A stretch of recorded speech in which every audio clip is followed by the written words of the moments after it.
Hello, welcome to the Mouth of Truth, the live stream from behind the scenes of Ren, the girl with the mark. I can't believe it's all over already. Season 3 has just come to an end. The finale, episode 5, has just dropped here on YouTube.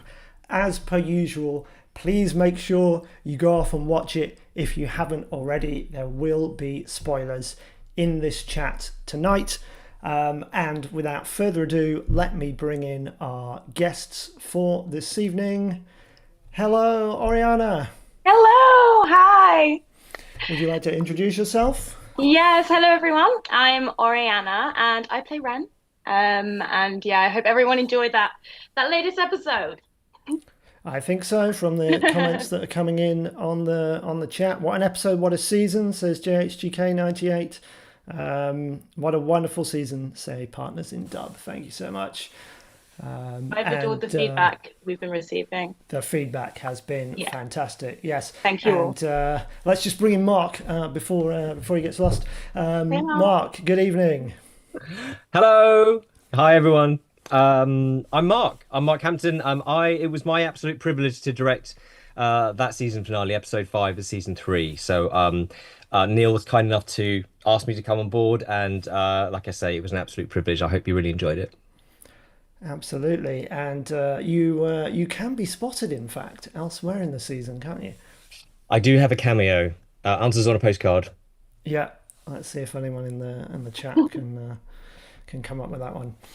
Well, yes. Where do we start talking about that episode? So much happens. As usual, our wonderful Karina Shibano from our hair and makeup department has prepared us some questions. And one of them, this one's for Oriana. How has Ren changed since season 2? Oh, I think I did feel a big jump from season 2 to season 3. I think the biggest change for Ren was the whole trust thing. I think there was a big change at the end of season 2 with trust and maybe some limits that were reached. So yeah, I think going into season 3, there was definitely a change in her and how she sort of saw the world, but also how she saw her power. I think because she, at the end of the season 2, you see her use her power to heal. Spoilers, sorry, but for her whole life, she'd been told how dangerous her powers were. So knowing that she could actually use them for good, I think that actually changed her mindset going into this new season and made her question things a little bit more. So I really enjoyed that part of it as well, just being able to not carry the power or all of that as heavy, as to have it as more of a curious thing. That was quite fun to play with. Good answer. Yeah, it's quite an arc for Ren over the 2 seasons, I think. And the finale, Mark, places Ren between 2 powerful male forces, Thomas and Alex. How did you deal with that and make sure that Ren still stayed as the center of that confrontation? I think just to add to what Oriana said, I think that this season has really been all about Ren really discovering not the power that she's been accidentally granted, but like her own power, and like being able to lean into using that, and the fact and the idea that these 2 things can coexist in a good way. Like this, it's been built around the idea that she's trying to get this thing out of her, and it's really about her reconciling the fact that having this power doesn't change who she is, and she can be her authentic self, and she can believe in what she believes in, and she can still have this power and use it for those reasons. And I think because of that internal conflict, the big stuff that's going on around Ren is it provides threats, and it provides kind of opportunities for her to demonstrate certain things, but at the same time, like, we never lose sight of the fact that this is her kind of internal struggle that we're working with. And actually the other characters that come into this, they push her in different ways, and they prod her and nudge her in different ways that make her have to answer really difficult questions, that ultimately the answers to those questions come from her just being her true self. And so I think, and this is a huge credit to the writers on this season, we never lose sight of the fact that, in this finale, it's really all about Ren, her decisions, her power, her agency, and what she can do. And I think that's remains at the core of it right throughout. Even when there's all the whistles and bells of the amazing stuff we were able to do, we never lose sight of that fact. And I think that was really critical. Fantastic. And Ori, as an actor, does your approach shift when you're working with, obviously you worked with Florian a lot in this season, whereas it's mostly with Alex in season 2. How does that change things for you? Does it bring out different sides of Ren working with the two different actors? Yeah, I think the actual approach wasn't my actual actor approach wasn't any different, but yeah, how Ren responded was very different. I think in season 2 there was a lot of I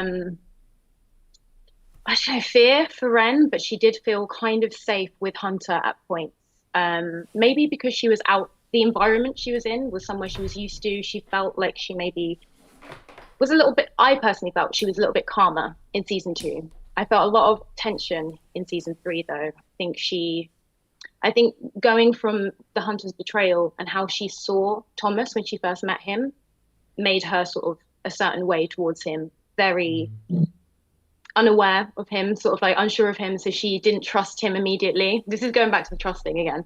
But yeah, I think that's the main thing between the difference is that with Hunter, when she was out and about, I think she felt maybe a little bit more control in her circumstances. But as soon as she met Thomas, she was in a completely different world and he was a completely different kind of person she'd never sort of met or encountered before. So I think she was really wary of him. But yeah, both of them brought out different sides of Ren. Hunter definitely brings out like a bit of a scavenger in Ren. She learned a lot from him. That's how she's got sort of like, I don't think he gave her the fight that she has, but he brought it out in her. And I think, yeah, that Thomas, he pushed her to the real anger that she was building to over time. And partners in dub say here, Oriana, first of all, thank you for giving us such a wonderful Ren. Is there a specific moment in this season that changed the way you see the character? I have to say that that's one of the scenes, that final sort of scene you guys saw that was in the most recent episode. That scene was just satisfying for Ren. That felt like a build-up of everything from season 2, 1, 2, and 3. But for my experience, season 2 and 3, everything built up, and there was a change in her right at the end of that scene where she truly discovered her power. And it, again, what we were saying, not just her power, but the power within herself and her belief in herself, I guess. And the change of just kind of having enough of following rules and being told how to think and feel and what you should do with your power and the things you have. There was a big change at that one, but it was just more like an awakening for her, really. The whole Ren breathe thing for me is just, I say that to myself, because that is a thing no one does. Like when you're in a really stressed situation, the Ren breathe, it just shows you that your true power is in just being yourself, just relax, and you can achieve like the best things you can. So yeah, that's Ren's, I hope, not that I know anything about the next series, sort of new mindset. She's a bit lifted more. Yeah. Plus, superhero landing. Superhero landing. Yeah, it was. Come on, that scene was so cool. I mean, Mark gave me. He said from the beginning, "I'm going to give you a superhero moment," and then when I got to see it back, it actually did give me like a little bit of a chill, because when you see her face light up again, it is the accepting of power. And normally, the whole like power thing has felt uncomfortable within Ren, but I can see it from watching it, and I felt it as an actor that it felt like the power was just becoming one with her in that bit, and it felt very satisfying. And it's a culmination of everything, though, isn't it? Like you say, it's about like, you know, we come off season 2, she's just had this big betrayal from this person that she had grown to trust, and then so immediately going into meet with Thomas, there is a sense of potential threat and mistrust, but I think more broadly, I think Ren understands and learns over the course of the episode, like, I have to do this. Like, no one is going to help me with this. I cannot rely on anybody. And I think that all just comes together in that final moment where we, you know, and that's why the superhero moment exists, because it is the coming together of the power of the, not just the power of the magic, but her own internal power, and those things coming together, and boom, you're unstoppable. Like, that was the intention of that moment. And, you know, I think it comes across. Yeah, I love that moment. And I also really loved that the moment directly after. I know that we weren't talking about this, I'm so sorry, but I also felt that satisfying thing with the scene with Hunter at the end, the reconciliation, like that is one of my favorite scenes. That was just like it just exactly how it sort of needed to be for Ren, for her to finally fully feel ready to move on with the next part of whatever she's going to go on to on her journey. But Again, to hand it to you, Neil and Ash, the writing of that was so good. yeah, And I said this to Neil. I texted Neil when he sent me the script and asked me, and I said like that last scene literally made me cry, and it does make me cry when I see it because it just there's so much in that interaction when they introduce themselves to each other again, knowing who they are, both of them knowing who they are. It's so powerful, and it genuinely brought a tear to my eye just from reading it on the page, and then to get to shoot it and put it into the episode was just amazing. A shout out to Ash Maharaj, who very much took the lead writing that scene. It's a really nice piece. Beautiful. I'm gonna run the episode now so we can have a little chat over it. But I see Michael Hudson said, have either of you worked in fantasy before? And if not, was there anything different, surprising or special about it? I haven't worked in fantasy before. I don't know about you, Mark. I've never done it before, but it's exciting. That's what's special about fantasy. It's exciting to work on. I absolutely love working in fantasy, and yeah, from working on Ren, it's kind of like where I would love to go a little bit more if possible. I've never worked in fantasy either. I've never actually had a job in it. I've done various jobs as an actor and in production, but I've never been in this kind of environment. And what I love about it is the fact that you are building an entire world. Like the entire world you get to create. And kudos for Neil for that moonshot, by the way. That was awesome. You get to create the entire world that goes in. And that does mean you have rules that you have to set up and then obey in order for it to make sense. But you kind of have that to play with. And I thought, I loved it. I thought like the teams that built the sets and created the world just did such a phenomenal job that we stepped onto set and we were there. You know what I mean? We were in this world, and that was just sort of magical. With the fantasy sets, because where we were, and I'm sure most people who love Ren know this, that the whole set that you see was basically the same space that a lot of season 2 was filmed in, and they just have absolutely transformed the whole thing. So that's why it is magical walking into fantasy, because the same place is just two completely different worlds, and season 2 and season 3 just have different vibes, but it's all in the same place. They've worked their own magic on it, I think. Yeah. So much work goes into building all this stuff. Yeah, the archive's great. Yeah. Painting it. That scene was, that scene of seeing Ren kind of just kind of getting in touch with her power. That was a really important scene just to make sure that we were, Ren hasn't given up. She's still going for it, and she's getting close. And that it's kind of foreshadowing what's going to come later in the episode. And I think Oriana did such a great job of it's a silent moment, but you did such a great job of having the intensity and the frustration and the kind of fear of where you are, but the hope is all there in that tiny look. And I just think it's a wonderful moment that you've done. Oh, thank you. It was nice to build to that bit, I think. The bit where she had the pressure, like there's no choice now. It's now or you're not going to have another chance. They did really add to the pressure.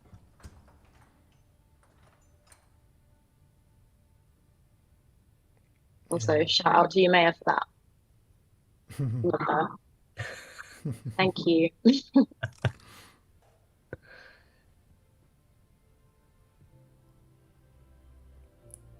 here we go, the smell in the dress bit. It was tricky because we had to make sure the person in the robe walked past. And then Thorrington, this location was just stunning, absolutely stunning. And it was one of those locations where it was hard to not try and film more of it because you want to show the location, but you also know that you have to stay on the characters. You have to make it about the characters. And so much, all the stunt guys doing all their training in the background, it all looks so great. But most of the time we're in these close-ups where you don't see any of it. We establish it and then we're into the character's eyes, really. But what a great location. Beautiful. Yeah, we just had the one day here, so we'd sort of wrapped a week earlier, and then we did this as almost a little pickup shoot. It's a great honor. Afterwards, Greatest honor. With Khan, of course. with Yeah. Khan, yes. Back in the frame. Wise as ever, brilliant. Yeah. And this scene was actually rewritten over breakfast that morning, wasn't it? Oh, Yeah, all of us sitting around over the scrambled eggs. Just trying to work out what it was, what the scene is doing. Yeah, exactly. It's about sharing the information with the audience about what the extent of the power and how the power can travel and all these things, but making it about these two, so it's not expositional. It was a delicate, it's a tight wire. And shout out to Surya Mahendran, who plays Talon, of course, who we cast in season 2 to be a faint reflection in a puddle, and he stuck with us, and he finally got a proper dialogue scene there. I love that he also doubts his worthiness to have the power. That's something I really love about. Is it Talon? That's how you pronounce his name. I think it's part of what being an Umari is to not believe in your own power, and then that means you can't really use it for bad because that's not what it's for. Yeah, I feel the same way about politicians. Anyone who wants to be one shouldn't be one. Very good point. Yeah. It should be bestowed upon those who are the most worthy.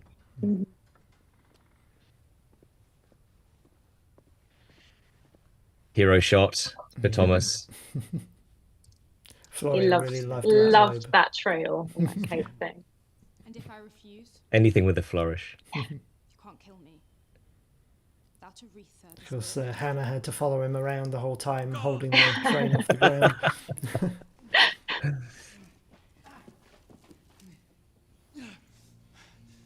Here he is. Here we go. And all the previous episodes come together in this moment. The merge. It's what we've been waiting for. Together again. I was always waiting for these two to have some sort of fight. It's funny because they have such a different type of power, don't they? Like Alex is very physical, Yeah. and Florian's, Thomas's power is much more restrained but very present, because he has the muscle around him. He isn't the muscle, but he has control of the muscle around him. Whereas Alex is very, Hunter it's just him, and that's how he's kind of, he survived just by his own physical strength.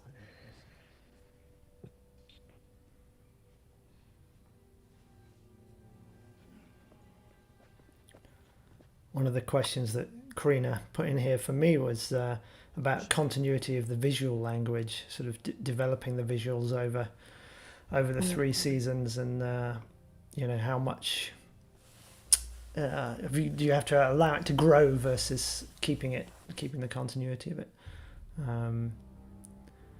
which I think is and of course, having to work with 5 different directors in a season, and having to try to make sure that you retain that vision whilst we're all throwing our ideas at you. That's yeah. It's an the observatory. Look at that beautiful set. Yeah, I couldn't quite believe it when I started seeing that, because I feel like at the beginning of us filming, when we first started, it was about 4 weeks, that wasn't there, and then as the 4 weeks went on, it just suddenly became a rooftop, and you could see it forming. Because when I read the script, I was just like, how are we going to get a rooftop? Where's that going from? But it was amazing. Everyone just pulled together. They worked on it so hard day and night, and then it just existed. Yeah. So this is an indoor set, I guess I should point out for anyone who doesn't know, and it's just black drapes all around it. And there was discussion, wasn't there, Neil, about whether we should try and do an outdoor set so we could actually shoot night for night outside. But I think with the complexity of what we're trying to do here, it was always going to be the way that having a controlled environment was going to be so much better. And it was awesome. The set was great. Yeah, shout out to Dan Edgar, who did a lot of the work on that, particularly making the castellations. Yes, making it look like a castle.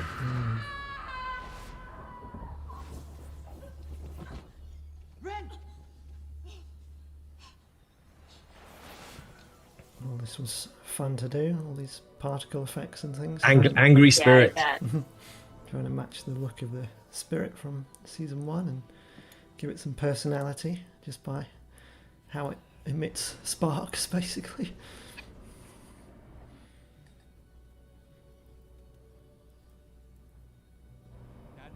Took quite a long time to light those, whatever those things were in the. yeah. I the forgot sound that. I system. forgot that was a and there was a lot of like running in, doing it really fast, Mm. and then running out because once they started, it was kind of just full on for a little The smoke second. was pouring out for Yeah. about a minute, and then it would just die. Yeah.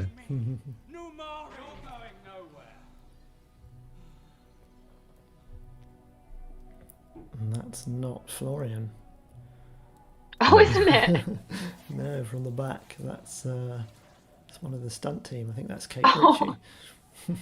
It's Kate. Come back! I, Thomas Featherwell, ride the last. I really like the POV of the light, like how it looks at people. It's just like a you can see it's like a little ball. It's kind of like you picture the spirit inside of it. Mm. I do picture, because I guess because I picture the spirit as like a separate thing to me, I guess I do picture it seeing things like that. It's a character, right? Yeah, when it's it's the same released thing. in this part of the script, in this story part of the story, it's a character on its own. It's kind of lost and it's trying to find its home, and it doesn't understand why it's been ejected from the place it had chosen.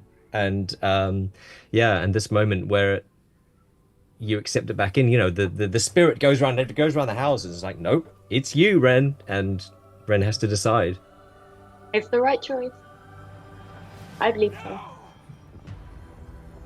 There it is. Superhero landing. There we go. It never looked so cool. Thank you, Mark. And whoever did the after effects, was that you, Neil? Did you do that? Yeah, that was me. That's Amazing. so cool. I'm sorry. It's so cool. Not eye of Nerith, your incense But when this idea first came up in the writer's room, that the spirit would actually come out of Ren and then go back into her, I think it was a bit of a like, oh, can we do this? Can we? The idea first came up. Does it break the entire series? But I No, can't I think imagine it it without it now. That's Yeah, the whole it season's definitely worked. building to it. Yeah. Yeah, you did an incredible job of like the way that it just sort of seamlessly floats in and out of the scene and in and out of Ren. It just, you don't question it. It just looks fantastic. Such a great job. Floor slidey, love that. Yeah. So that was a bar, right? He was sort of. Yeah, it was a scaffold. It's a scaffold pole that Florian was hanging on. We just walked him backwards and let his feet slide. It was a very much a on the moment. Can we do this? Let's give it a go, and it looks great. And the swashbuckling. These guys did so well. Yeah. Like They with did all the so choreography. good. And I was so pleased to get them up on the wall. I was like, if we're doing a sword fight, we've got to do some classic swashbuckling stuff, and that means sword fighting along a wall. And the guys did a great job. Yeah, so there's one part of the wall had to be made out of steel, basically. Much, much stronger, ready to be here. This was the fight with the magic crown fling, where the Yes. crown flew off someone's head and took out a candle just perfectly. Yeah, I think That's an incredible bit of BTS. Yeah, you might see that in a little bit. Oh, it was. We could never do it again. It looks AI. It doesn't look real.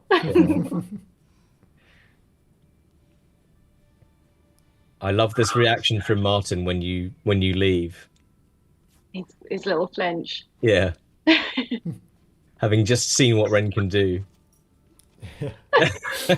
Brilliant.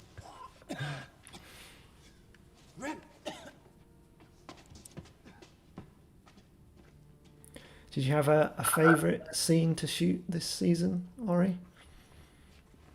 This season, I think I sort of have mentioned that I think the final two scenes of this one were favourites of mine. Right. I really, for sort of, I guess, costume and location, I did really like the scene in episode 3 where we're sort of in the forest. Oh, yeah. Yeah, it's hard to pick a favourite scene because there's always different reasons. I'd say I really loved the fight scene as well in episode 3, but I also found that quite hard to do. So it's like something that I loved doing it, but it was very tough kind of thing. It's hard. There's a lot of really good things that I loved doing. I really also like that first scene between me and Florian, because we actually had got the chance to film that twice. Because we filmed it at the end of season 2 and then we filmed it at the beginning of season 3, and there's 2 different versions. And after seeing both versions, I see a little transition in Ren after maybe a little bit of time had sunk in for me to feel things differently myself as well. But yeah, I really liked that scene. Getting to try that one again was good. And this scene, I like this scene a lot. I was just going to say, just using the kind of brief lighting up of the mark when she turns, because we did that on on the day. We were like, let's have her turn to him, and him suddenly realize like, oh, she means business, don't mess with her. And then that just adds to it so much, just having that little bit of light on the mark. So it's like, whoa, okay. Yeah, it's the understanding in her now as well that I do have the power. I do have this. It's mine, and I can control it a little bit. To help you find Bane, and this I promise. I promise, Ren. And I'm crouching in the bushes just out of shot with a reflector.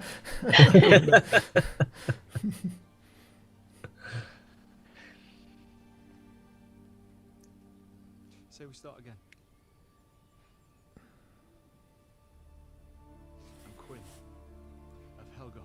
How do you think Yes, I'm Quinn of Helgoth. Come on. It's Quinn. And the music, a lovely bit of music there from Rob Westwood, just calling back to season 1.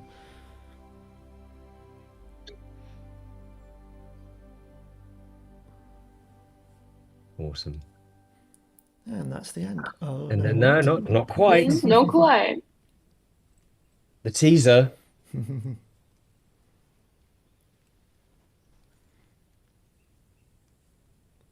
Bit of a mad scramble doing this scene to get it Oh in man, before we the were light went chasing I out. remember the lights. sun setting fast.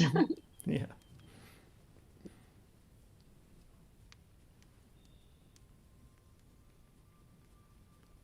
And the biggest one was avoiding the huge nettles that were growing in that bit of the wood. Yes.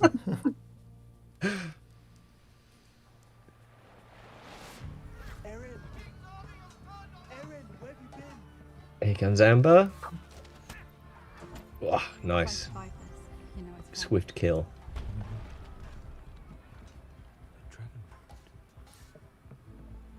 So we did cut some dialogue from that in the edit because it was a bit too much talking for the urgency of what was I going think, on around them. yeah, it definitely needed to be rapid, didn't it? Yeah. And there we go. There it is. That's a big moment for Ren as well. That seeing that mama there. Mm-hmm. Yeah, that's been a mystery since season 1. Yeah. So I've even been asking about that. So I'm just looking at what other questions we've got. I'm going to put the behind the scenes footage on, but how do you think your acting background, Mark, sort of affects the way you attack something as a director and how you work with the cast? I think it's super, super helpful, and I think it goes both ways, because I'm a much better actor because I direct. I'm a much better director because I act, and because the directing is really about finding the truth in the story, and that all entirely comes from your actors. That entirely comes from the performances and them believing in it, and it's really about understanding, how difficult it is to step into, as we said, we're very lucky we have like a lot of like complete environments where you can step on into the world, but you still have to find your way into that character, and allowing the actors to have that time or that moment, whatever it is that they need to find that character, and then to give notes that are kind of practical and useful, so that you are not trying to guide them to a certain performance, but you're just kind of guiding them to a certain emotional sort of state, so that you both have a common understanding of what's happening in the scene. I definitely think anyone who wants to direct should take an acting class, not to be an actor, but just to understand like what it takes to be an actor, to do some of it. And anybody who wants to be an actor, try making something, try editing something and seeing how it goes. I think having the technical proficiency on both, I hope really helps me. So yeah. I think so.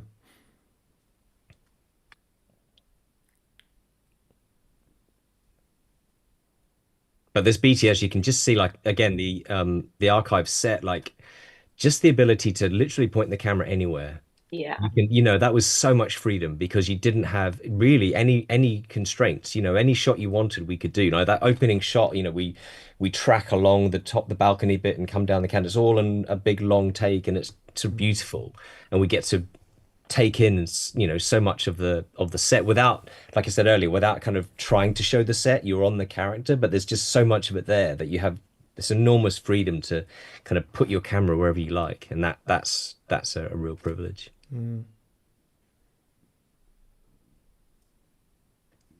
This is me getting into the actor coming out when I'm watching the scene. Come on, yes. Oh, and then doing the waft as well. having to step in and do the waft when he gets hit by the breath. There was a lot of us trying to balance how that was going to work. I forgot that it was you manically doing it as well. What was funny though was like manically doesn't do it. You have to do like a soft, and so you've got all the energy, but you have to be like, ooh, and that'll get the airflow. Oh, anyway, great. I do remember there was a certain force you had to give it, but you couldn't do it too quickly, or the whole thing would just flop or snap in half. Here we go. This is the slidey shot. This is the test of the slidey shot. There's the scaffold pole. Florian resting on the scaffold pole. I was extremely jealous of Florian's costume in this scene. It was so cool. It's like a little the coat is incredible, but under the coat, you're right. The swashbuckle is there. It's a little bit piratey. It's a really, really cool costume. Yeah. Getting the big cloak off in a kind of smooth movement was a challenge. When we had to get him throwing it off to get ready to go into the big sword fight, that was quite a big cheat on having like literally most of it was off, and he just threw it over one shoulder. And luckily, hopefully nobody asked, like, hang on, weren't his arms in the arms? Oh, here we go. I think this is the well, here we go. Watch the crown. Oh no, not yet. Here we go. I'm glad you know it's in there.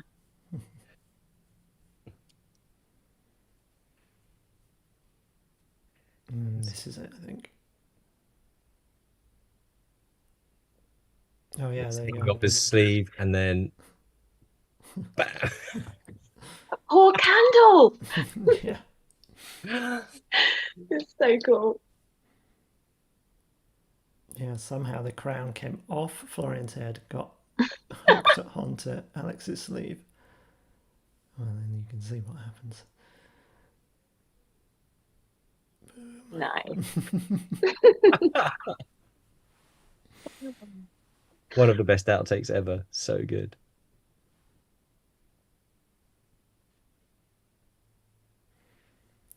And this is how we did the bit where the guard gets blasted off the tower. The pullback.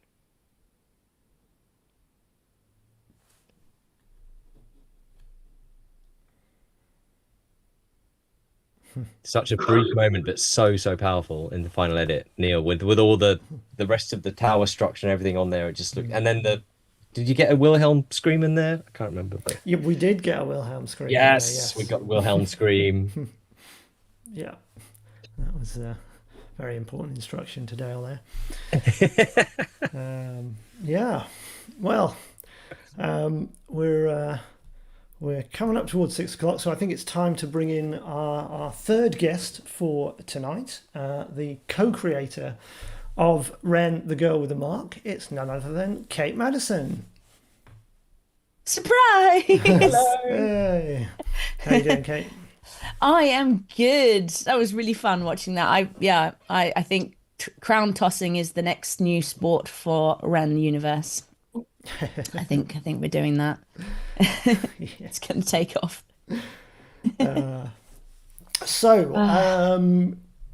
People, I'm sure, will want to know what's next for Ren. I mean, JHGK98 has already said the waiting for season 4 starts now. It does.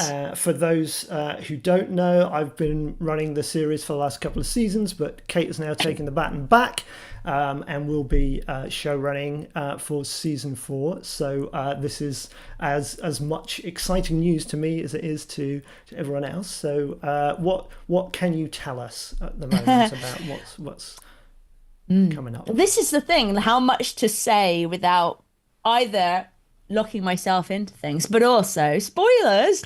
I mean, of course. So we have been writing season 4 for I don't know, almost the last year, I feel like. So we have a lot of amazing ideas about where the story can go from here, because we've hit a beautiful point where we can kind of go almost anywhere we want, which is cool. But we also need to keep going with Ren's story and where she's going and what she's going to do now that she's taken back the spirit. So we have an interesting and ambitious idea of heading off to a place that has been mentioned from season 1, in fact, and hopefully we've got some big reunions happening. I don't want to say too much, or I don't want to lock myself in too much, because we are still tweaking the script. It is not set in stone, but hopefully we are going to be doing some reuniting of some characters, because Ren needs her team around her now. I think she's been on her own a bit. Literally this whole season, in season 3, we split the party, and we need to put Ren back in the mix, I think. So we want to start getting her towards with the rebels. We want to now her and Hunter have their new task. He's promised to help her find Banan, so I feel like that is on the cards. And a visit to a rather, I want to say exotic, but it might not be exotic. It'd be lovely to be exotic, but it all depends on budget. But yes, we have a bit of a trip to go on, possibly involving some very cool tool ships, possibly. Again, it's all going to depend on budget. We will be doing crowdfunding for it, as always, because, we don't do anything not ambitious. So, but yeah, so maybe some high seas adventures. I might just leave it at that, unless people start telling me, what? Tell me. They're mysterious. That's some pretty cool hype. Torbury hype, says JHGK. Torbury hype. So there's maybe one suggestion of a character that people want to see. Indeed. Yeah, there's been a lot of cool characters along the way, and it's like, maybe I think seeing what they're up to, if nothing else, would be good. What's happened to Othan? What's happened to Torbury and Dahlia? Where are Khan and Banan? Where are they all? Let's go find out. Yeah. So you've mentioned crowdfunding. What should people do? Where should people go if they want season 4 to happen? If they want to support? Wow. So best thing for people to do generally is to join our Patreon. Now, you don't have to join and start paying loads of money on our Patreon. The joy of Patreon is it has the free membership now. We recently did a bit of a jump to a new URL on the Patreon, so all the old Patreon stuff will be coming back into the fray at some point. So me and Neil are doing some fun figuring out of hard drives and all the storage of stuff. But there is a brand new Patreon that is linked on hopefully all the videos now. I'm going through and making sure that we've got all our links correct. If you find a link that doesn't work, let us know. But yes, head over to Patreon, join the Patreon, because it's basically a fantastic mailing list. Currently, nothing is paywalled, and I'm sort of tempted to keep it that way. I'm tempted to keep it as a non-paywalled thing, and it's just people can donate. But I will be asking everyone what their thoughts on that are. So yeah, join the Patreon. But there is also, hopefully, maybe I'll stick the link in that unless Neil can jump to it. But there is also a Kickstarter launch page set up, so that you can, get notification of when we go live with a Kickstarter for season 4. So hopefully at some point later this summer or later this year, I don't want to set a date of when exactly that's going to happen. Let's find out how much like enthusiasm we can get for it, and then we can figure out exactly how much we're able to raise. And with all of our ambitious things. But yes, so join our Patreon, even as a free member, so that you can make sure you keep up to date. The current website for Ren the Girl with the Mark is down at the moment, but it should be back up and running hopefully in a few days' time. I don't know why it's taking so long. We're doing a switch over of the hosting package, and for some reason it's taking a little longer than I was hoping. But that will be back up and running.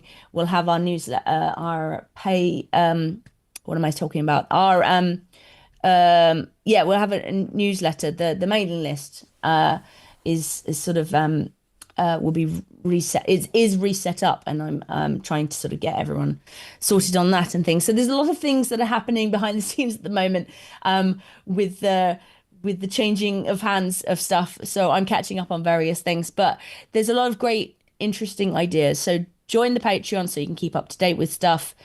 And if we can stick the I will do that in a second. But we will get it on. I will put it on the Patreon as well, obviously, to link there. But yeah, you can join that, and then we can start getting going with season 4, because yeah, there's a lot to do. There's a lot to do. Sounds cool. Sounds very exciting. Kickstarter enthusiasm +1, says GH98. Well done. Amazing. Thank you. Yes. And yes, we will make sure those links go into the comments and the description and things, so they're nice and easy to find. Well, that pretty much brings us to the end of season 3, really. So thank you so much to everyone for watching, for commenting, for sharing it with your friends and family, for supporting the show.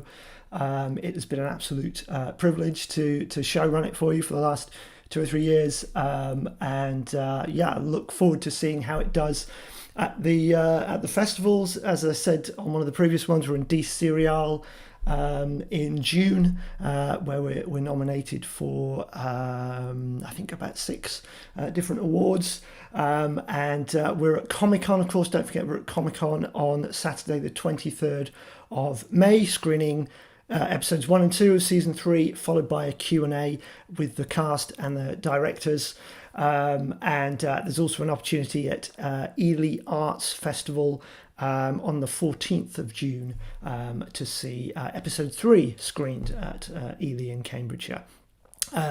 So lots of opportunities for the show to sort of get out into the world, and of course please do keep sharing it, watching it on YouTube, and supporting it, and follow those links that Kate's going to post as well.